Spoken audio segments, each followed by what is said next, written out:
Buenas, buenas, buenas. Qué bueno volver a vernos. Nuestro devocional de hoy estará fundamentado en la primera carta que Pablo escribe a la iglesia en Corinto. El capítulo 1, versículos 4 al 9. Vamos a leerlo.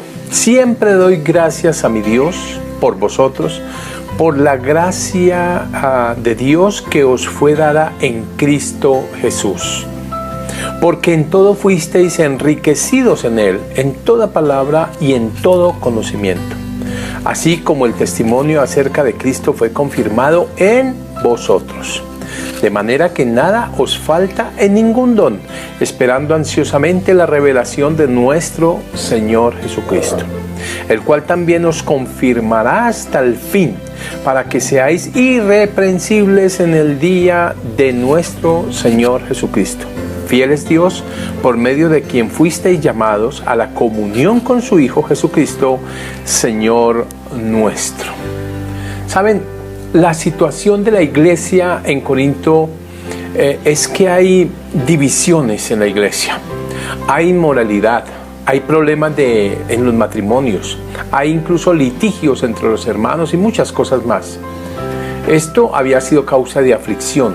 Sin embargo, Pablo comienza este texto diciendo que Pablo agradece a Dios, no necesariamente porque han sido enriquecidos en los bienes materiales, pero sí en términos de dones y talentos. Como diría, por ejemplo, el mismo Pablo, allá en el capítulo 4, versículo 19 de Filipenses, dice: y mi Dios os proveerá en todas vuestras necesidades conforme a sus riquezas en gloria en Cristo Jesús. Todas las riquezas están en Cristo. Están completos, diría Pablo en otro tema, en otro contexto, allá en el capítulo 1 también, capítulo 2, versículo 10 del libro de Colosenses. Mire, dice: y habéis sido hechos completos en Él, refiriéndose por supuesto a Jesucristo, que es la cabeza sobre todo poder y sobre toda autoridad. Eso lo dice el mismo Pablo. Prácticamente Dios ha bendecido esta iglesia en Corinto sin medida. Tienen dones, destrezas, palabra, conocimiento que era tan apreciado en el mundo griego. No les faltaba nada, no adolecen de nada. Todo lo necesario. Pero además, tienen todo lo necesario para vivir en este mundo mientras guardan, o mejor dicho, mientras esperan la venida de nuestro Señor Jesucristo. ¿Cuánta falta hace repasar de vez en cuando un poco todo aquello de lo que hemos sido dotados por Dios? Hacer una especie de inventario, comenzando por la misma presencia de Cristo en la vida de un hijo de Dios.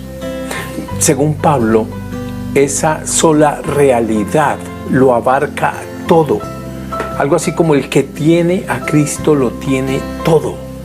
La presencia y la acción del Espíritu Santo en la vida de los creyentes es la dotación suficiente y necesaria para poder vivir de manera adecuada, de manera digna de hijos de Dios en este mundo.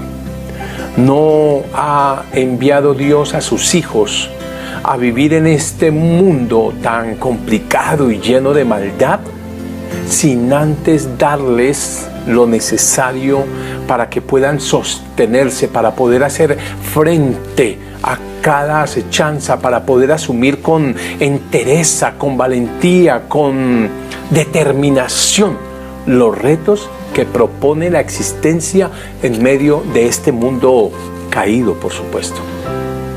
Otro elemento que el pasaje nos deja ver es que debemos destacarlo, claro, es que Dios es fiel y Dios cumple guardando a sus hijos. Todos los hijos de Dios cuentan con el Dios fiel, con la fidelidad de Dios. Eso es una especie de carta de garantías, una brújula de navegación. Dios permanece fiel muy a pesar incluso de las infidelidades de su pueblo. Eso es una verdad absoluta. Por último, me gustaría destacar a la luz de este pasaje que Dios anhela, podríamos decir, que el mayor deseo de sus hijos sea ellos también ser fieles a Dios y al proyecto de Dios. Que ojalá nadie levantara acusación contra ellos, contra los hijos de Dios. El apóstol se esfuerza por reconocer que conforme a la fidelidad de Dios tenemos todas las posibilidades. Tenemos todo lo necesario para crecer, para comportarnos cada vez mejor en el marco de la relación con Dios, con un Dios santo. En otras palabras, Pablo hace una especie de invitación a esperar en el poder de Dios y superar todos esos problemas que afligen al pueblo de Dios. En el contexto de los corintios, todos esos problemas, todas esas dificultades que afligían a la iglesia, que afligían a los hermanos, Pablo está haciendo una invitación a superarlos. Hoy podríamos decirlo de esta manera, mire, podemos darle gracias a Dios porque hemos sido sujetos de la gracia suya, como los hermanos de Corinto, porque a nosotros ha venido la revelación de Dios y muchos hemos podido ver a Cristo, conocer la verdad, y mediante la fe y por su misericordia dejamos de ser enemigos apartados de Dios para pasar a ser parte de la familia de Dios. Todo por los méritos de Cristo. Ese solo hecho es suficiente para que cualquiera que comprenda cayera postrado de rodillas en acción de gracias a Dios. Pero la bendición, ¿saben?, no para ahí. En Cristo hemos sido hechos completos, dice la palabra de Dios. Eso significa que tenemos todo lo necesario, como lo tenían los de Corinto, para hacer tanto como persona, tanto como iglesia, todo lo que es agradable a Dios. Además, esa dotación especial y sobrenatural que Dios nos ha dado capacita a cualquier creyente para vivir en este mundo mientras espera la gloriosa venida de nuestro Señor Jesucristo. Esa dotación hace que podamos caminar firmes y seguros en un mundo convulsionado como el nuestro, y que además podamos ser sal y podamos ser luz. Ese texto nos recuerda que la fidelidad de Dios, de cómo Él permanece fiel y firme y nos promete en medio de todo llevarnos de victoria en victoria.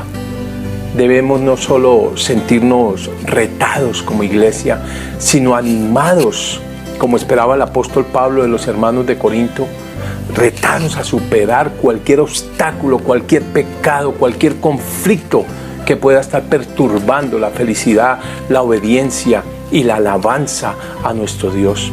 Todos somos animados a proseguir adelante con los ojos puestos en el autor y consumador de la fe, entendiendo que nuestro destino es eterno. Vivamos entonces como Dios manda en este mundo y pongamos nuestros ojos en la eternidad.